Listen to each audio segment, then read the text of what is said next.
So, the big question is this: how are entrepreneurs and real estate investors like us, ones who want to grow our businesses and who are tired of paying for really expensive alternative lending, how do we tap into the most inexpensive money available and do it without the hassle of typical borrowing?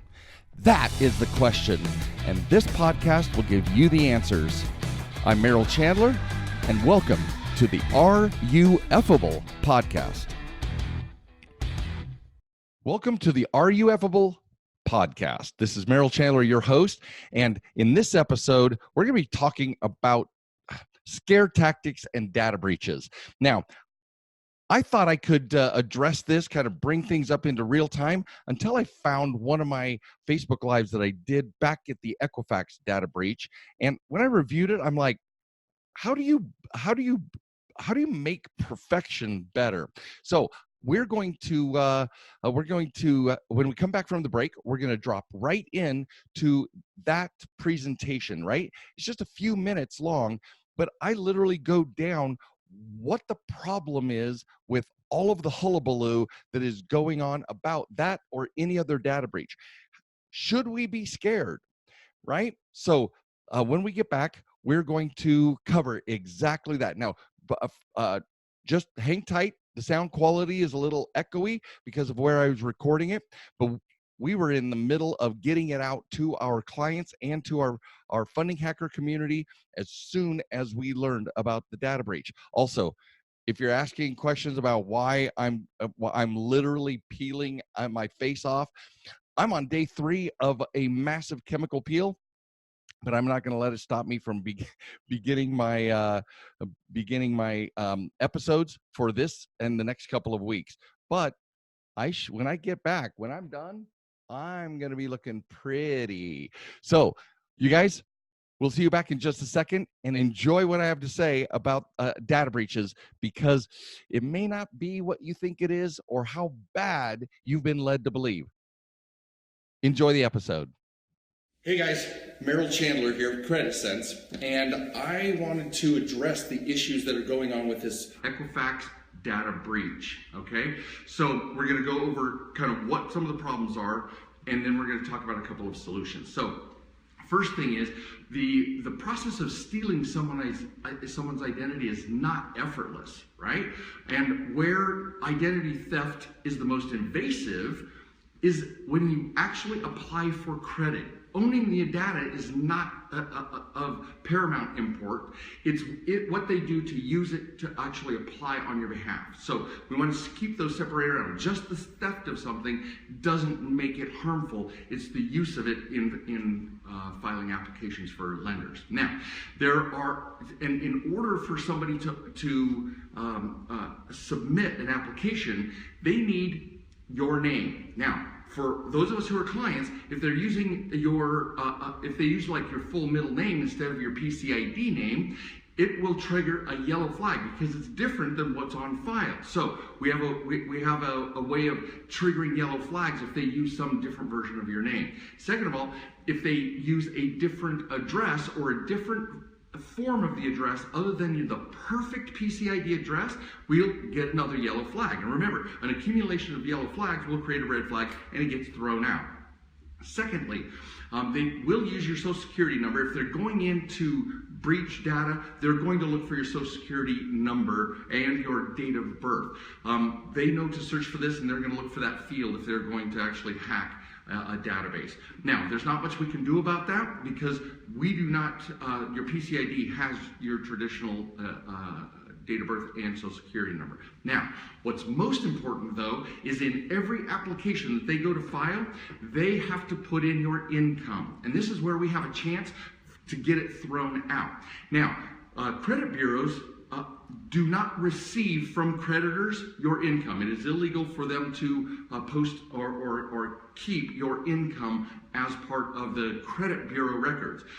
But lenders and merchants use back channel underwriting software to share your submissions of what your income is on the last application you've done.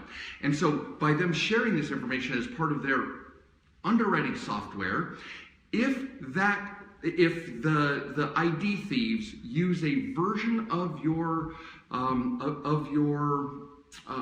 income, or if they submit what your income is, and it's above or below by, I'm guessing, 20-ish%. I do not know this, but hey, my intuition has gotten us a long ways when it comes to optimization. But if it's plus or minus 20%, there's a chance that it's going to be rejected, because that is too much. And that's part of their fraud prevention software, is to keep a consistent version of your income and then report that under your name, social security number, date of birth, to any of the other creditors. Well, Equifax's breach doesn't harm, or they haven't captured that income data, so there's a chance of it being, of any application being done in your name. If in the unlikely event that something is done in your name, they've got to be spot on with your income. So there is a safety valve for us there. Now, as far as goes to our action items, I have several things I want to cover. One,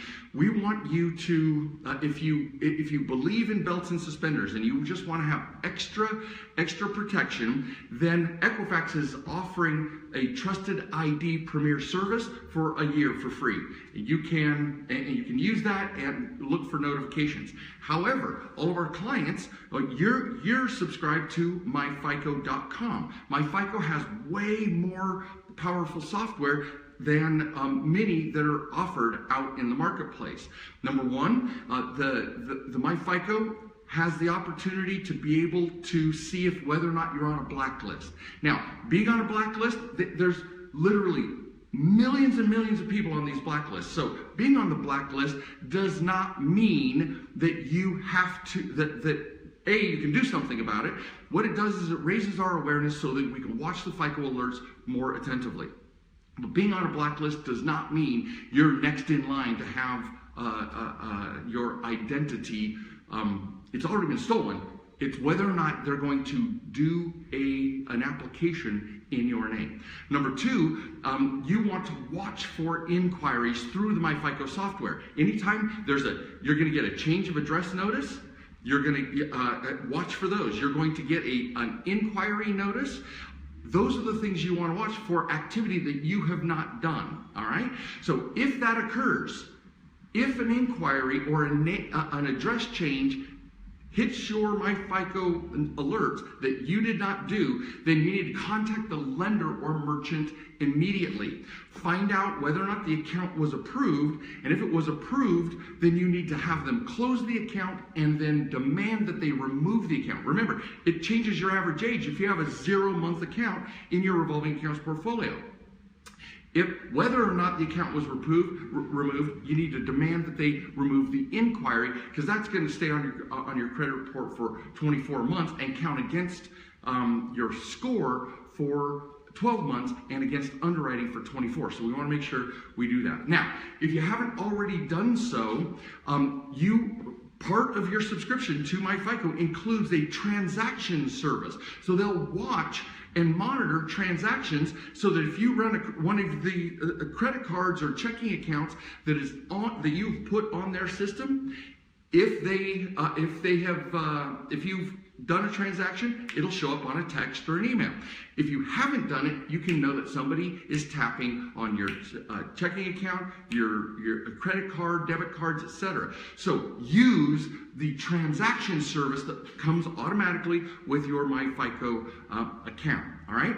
And if you have any questions about this process, make sure that you talk to your advisor team, but they're going to give you these exact same solutions. Now, every once in a while, to prove if they steal, the ID thieves steal an account and they have your information, they may submit false tax returns in your name, so that they can then use that as evidence to go open up larger lines of credit. Now, the way you check on that is that FICO will usually do a new address, because they want those tax returns to come to them, and so you'll get a new address on your FICO on your FICO alerts. If that occurs, then we want to make sure that you follow up with the IRS and show them that they have the wrong identity and somebody is filing false returns in your name. So you want to call the IRS, ask which address they have there, confirm that your home address is the one, or business address is the one that should be there, and make sure that they disavow and delete any of that information. Now, the final thing we want to discuss is the use of credit freezes. If you're in the process, if you're in the optimization process and you still have to open up some new accounts, you have to, your optimization plan includes opening of new accounts, any new mortgages coming up, car loans, anything like that, business lines of credit.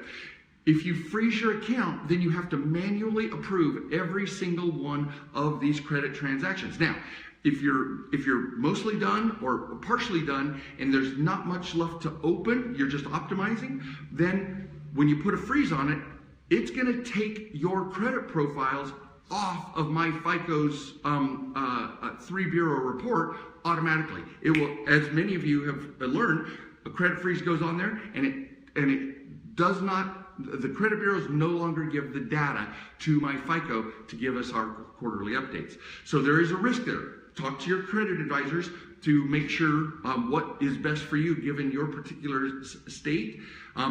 But remember, there are hundreds of thousands, if not millions and millions of data sets that we call identities that are out there in the world on blacklists and in the hands of nefarious persons.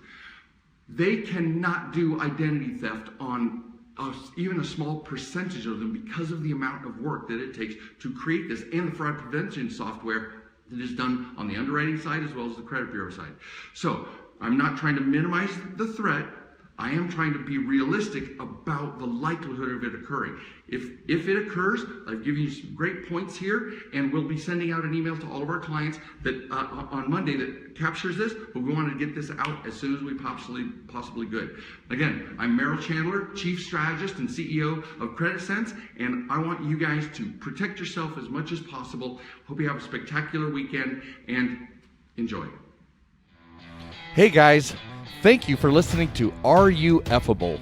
Please leave comments because I would love to read about your aha moments from this episode. And be sure to visit fundinghackers.com to view the blog post, get important links, join our community, and much, much more. And you gotta tell your friends about this podcast. We want them to become effable too.